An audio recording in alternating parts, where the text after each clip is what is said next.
On April 21st, 1526, an Indian king commanded 1,000 war elephants. These living siege towers were the ultimate expression of power. Then a deafening sound split the world. The ground shuddered. The lead elephant screamed in terror. It wasn't turning towards the enemy, it was turning towards him. How did a king with an army of 30,000 to 40,000 men erase an army of 15,000 that morning? And how did Napoleon Bonaparte fall into the exact same trap centuries later? This isn't two stories. This is the single terrifying pattern of human ambition. What fatal assumption hardwired into you makes you vulnerable to the same collapse? To understand what happens next, you need to picture two men standing at the edge of their known worlds. The first is Zahir-ud-din Muhammad Babur, a descendant of both Timur and Genghis Khan, a prince who had lost his ancestral kingdom in Samarkand. By 1526, he was a king without a country, leading a small, desperate army of exiles and mercenaries. His gaze was fixed south on the unimaginable wealth of the Delhi Sultanate, ruled by Sultan Ibrahim Lodi.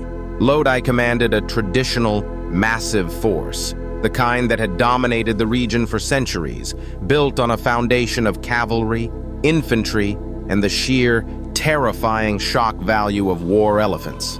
The second man is Napoleon Bonaparte. In the spring of 1815, he was the ghost of Europe, having escaped his island exile on Elba on February 26, 1815. He had seized back control of France, with his return to Paris on March 20th, 1815, marking the beginning of the 100 Days. However, the entirety of the continent was now united against him. To survive, he had to move faster than his enemies could consolidate. He marched his army into Belgium, seeking to destroy the British and Allied forces under the Duke of Wellington and the Prussian army under Gebhard von Blücher before they could join together. One man had nothing to lose and everything to gain. The other had already conquered the world and was desperately trying to win it back. Both were marching toward a single field where their futures would be decided in a matter of hours. You must see these two moments not as history, but as pressure cookers, where the future of empires is being forged in steel and gunpowder. One battle would give birth to the Mughal Empire, which would define India for 300 years. The other would end an age of revolution and war, creating a new balance of power in Europe that would last for a century. The stakes are not just territory or crowns. The stakes are the shape of the world you live in today. But there's one specific detail about the battlefield itself that would change everything for both men. And this is where the story stops making sense. The dread begins not with the clash of armies, but in the silence of the nights before. In India, Babur's men are terrified. They are outnumbered, with Babur's forces estimated at around 15,000 men against Lodi's fighting force of 30,000 to 40,000 men and at least 1,000 war elephants. They have heard stories of Lodi's elephants, creatures that can smash through fortifications and toss men into the air like dolls. You are with them in the camp, and the air is cold with fear. But Babur is not idle. He is not praying for a miracle. He is engineering one. He spends a week reportedly forcing his men to gather 700 carts from the nearby town of Panipat. He orders them chained together, wheel to wheel, creating a long, fortified line, a tactic known as Araba, borrowed from the Ottoman Turks. Rawhide ropes are used to lash them into a solid wall of wood and iron. Between every two carts, he leaves a small gap, just wide enough for a few horsemen to charge through. Behind this wall, he places his secret weapon, his cannons and matchlock riflemen.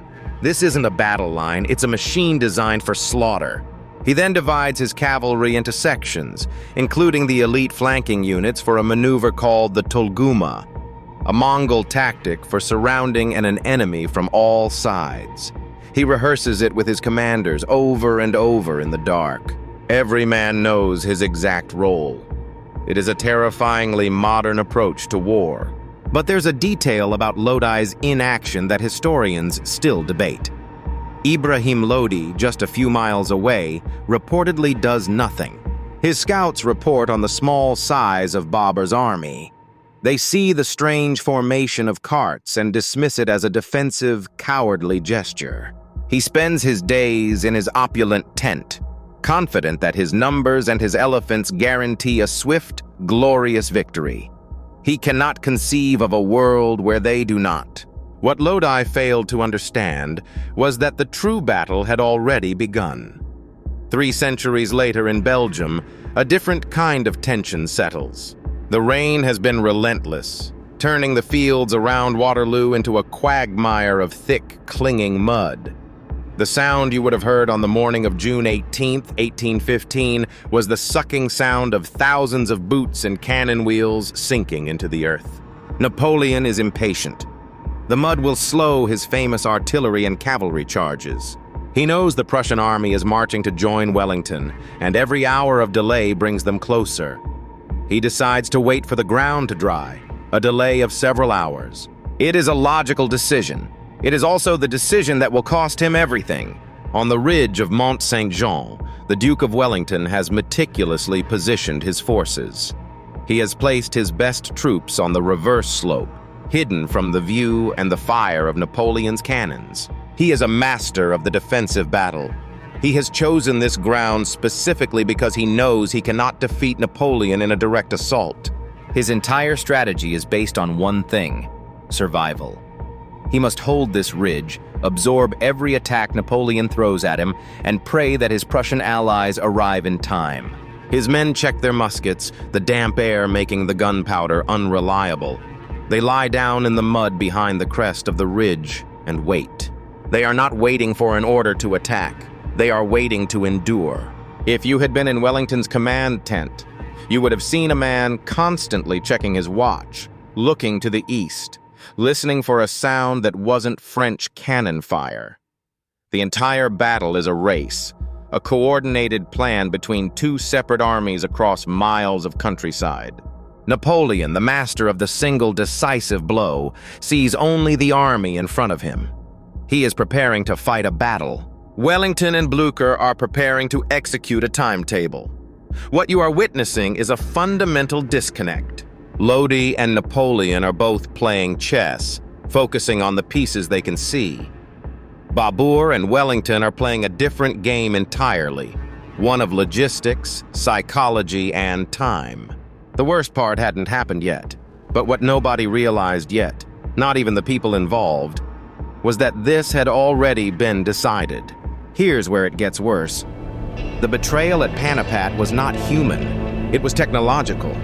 When Ibrahim Lodi finally orders his vast army forward, it is a magnificent and terrifying sight. A wave of men and animals confident and unstoppable. His elephants, the core of his power, lead the charge. They are living battering rams, trained for a specific kind of warfare, to break enemy lines through sheer terror and brute force. They have never faced what Babur has hidden behind his wall of carts. The first volley from the cannons is a physical shockwave. The sound is an abomination, an insult to nature. The elephants have never heard anything like it. It is not the roar of a tiger or the clash of steel. It is the voice of some new, angry god. The second volley rips through their ranks, not just loud, but lethal. Cannonballs tear through hide and bone. The animals, intelligent and sensitive creatures, are driven mad by the noise, the pain, and the unfamiliar smell of gunpowder. And then, the betrayal happens. The mahouts, the riders who have spent their lives with these animals, reportedly lose all control. The elephants, blinded by panic, turn. They turn away from the source of the terror and stampede back into the safety of their own lines. Think about the one force you believe is unequivocally on your side, the foundation of your security. Now imagine watching it in a single moment of deafening noise become the instrument of your own destruction. The Indian soldiers of the Delhi Sultanate are not being killed by Babur's army. They are being crushed, gored, and trampled by their own symbols of power. The center of Lodi's army dissolves into a chaotic bloodbath of screaming men and terrified animals. The weapon he trusted most has just disemboweled his army from the inside out. There is only the sound of his own power tearing itself to pieces. What they did not know yet was the reason for this specific catastrophic failure. But there's a detail buried in the record that nobody flagged at the time. What happens next reveals that this was never meant to be a battle. It was an extermination. As Lodi's army collapses in on itself, trampled by its own elephants and shredded by cannon fire, the second phase of Babur's plan begins. This isn't chaos. It is a terrifyingly precise system activating. On Babur's command, his elite cavalry pour through the prearranged gaps in the Kart fortress. They do not charge the front. Instead, they wheel to the far right and the far left, riding hard for the rear of Lodi's disorganized army. This is the Tulguma. Within minutes, the massive Delhi Sultanate army is completely encircled. They are trapped. In front of them is the wall of carts, spitting fire and death from cannons and muskets. Behind them and on both sides are waves of charging Turkic horse archers, firing arrows into their compressed ranks. There is no escape. Every part of Babur's small force is now working in perfect concert, a machine of death with interlocking parts. The cannons pin them. The archers slaughter them from the flanks. The infantry behind the carts pick off anyone who gets close. And here's what should make you deeply uncomfortable. This wasn't a desperate gamble. It was a mathematical equation. Babur had studied Lodi's tactics, his reliance on a single massive frontal assault, and he designed a system specifically to counter and destroy it. At Waterloo, a similar chilling coordination is unfolding. Napoleon launches his grand assaults, first against the farmhouse of Hougoumont, then with massive infantry columns against Wellington's center. But Wellington's line, hidden on the reverse slope, holds firm. The French are fighting what they can see. What they cannot see is the network. Messengers on horseback are racing between Wellington and Blucher's approaching Prussian army. Every defensive stand, every costly sacrifice by Wellington's men is designed to do one thing: buy more time. The battle you think is happening on the ridge is a distraction. The real battle is a coordinated multi-army maneuver across an entire region, a maneuver that Napoleon is completely blind to until it is too late. He sees a line of redcoats. He doesn't see the jaws of the trap slowly closing around him. But none of that prepared anyone for what was happening inside Napoleon's own command structure. What was happening inside Napoleon's command structure was a catastrophic failure of imagination, the very same failure that doomed Ibrahim Lodi. The official histories will tell you Napoleon lost because of the mud, or the delayed start, or the arrival of the Prussians. But what you now understand is that the real cause was far deeper. Napoleon was fighting the last war. His entire system was built on speed, decisive action, and the genius of a single commander, himself. At Waterloo, he faced a new model of warfare: collaborative, networked, and attritional. He ordered his legendary Marshal Ney to take the farmhouse of La Haye-Sainte, a key point in Wellington's line. Ney threw thousands of French cavalry at the Allied infantry squares in magnificent futile charges. But Napoleon had failed to provide the coordinated infantry and artillery support needed to break them. His command was no longer a seamless orchestra. It was a series of disconnected solos. He was not defeated by Wellington's genius, but by his own obsolete system. The world had changed, and he was the last to know. This is the systemic truth that connects Panipat and Waterloo. Ibrahim Lodi was the master of a feudal system of warfare. He brought a medieval army, built on the shock of elephants and the mass of men, to a battlefield dominated by gunpowder. He saw Babur's small force and his brain, conditioned by a lifetime of success in his own world, could only process it as a sign of weakness. He could not comprehend that the very nature of power had changed. The relevant metric was no longer the number of soldiers, but the efficiency of the killing system. His army wasn't defeated. It was rendered obsolete in the space of 3 hours. What you now recognize is a terrifying pattern in human history. The true enemy is never the one across the field. The true enemy is your own past success. It builds a prison of assumptions around you. It tells you that the tools that brought you victory once will do so again. It makes you arrogant and it makes you blind. Lodi was blind to gunpowder. Napoleon, the master of artillery, was blind to the power of a networked coalition defense.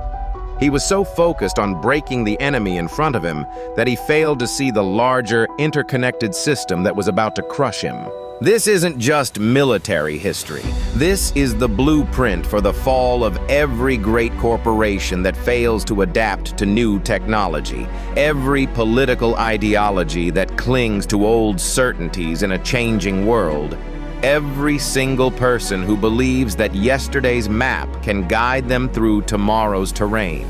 The dread you should feel is not for these long-dead emperors.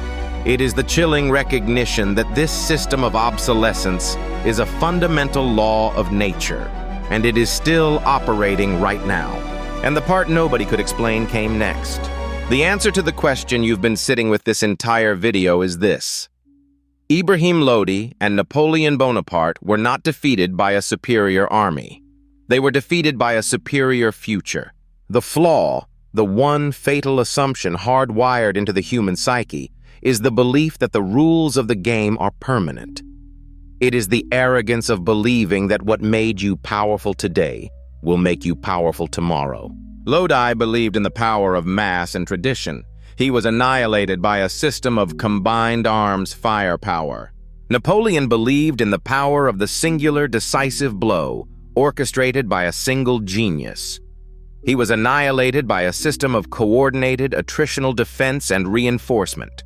They both brought their old certainties to a battle where new rules were being written in blood. They lost because they could not imagine a world in which they were no longer the protagonists. They could not see that history was moving on without them.